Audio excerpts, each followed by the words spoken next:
Another day, another set of military drills at the Barnstable County House of Correction.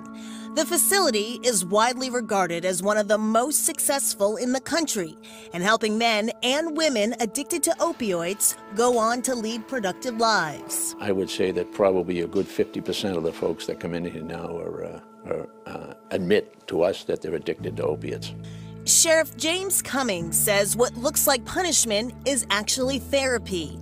Just one of the programs he's refined over 17 years on the job. It's all designed to help inmates recover their self-esteem. It's a great opportunity to beat your addiction because you can't sign yourself out of here. You know, once you're here, and you may as well put your time here to good use and get yourself rehabilitated. It's not unusual for people to say this is one of the best recovery centers anywhere. 43-year-old Ian Steele has been dealing with addiction since his early teens. He says this prison may be his last hope. I'm grateful that I made it here. With all the people that are dying of overdoses, and the strength of the drugs that are out there, my age, I mean, I don't know how long I'd actually last out there anyway. So I think what happened to me and ending up here has probably saved my life. Under Sheriff Cummings, this facility became the first in the country to offer the drug Vivitrol to inmates days before they leave. Vivitrol is an injection that lasts for a month. It blocks the receptors on the brain that give you the euphoria from drugs and alcohol. So you can take it, but you don't get high. And it's a non-narcotic, so there's no withdrawal from it.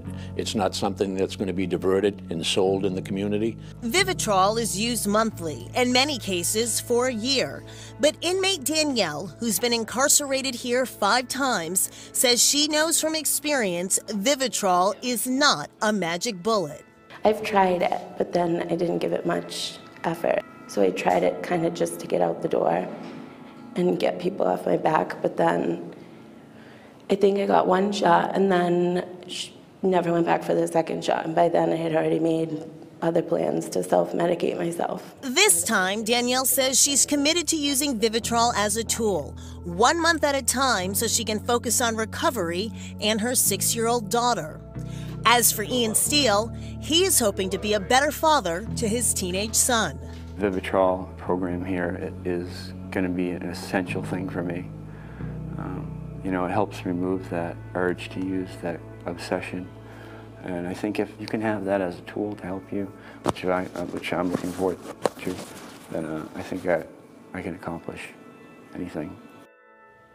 And Sheriff Cummings says recidivism rates at his jail are far lower than the national average. He credits that to Vivitrol. He says that's making all the difference, and now all actually of the county jails in the Commonwealth are using that. But as you heard, isn't a cure-all for all of it. Some people do go back. They go back to those same environments. But the one thing he said, not only don't you get the high, but you can actually get sick if you take the Vivitrol and then take a drug. A new perspective from police shortens the route to treatment. That's next.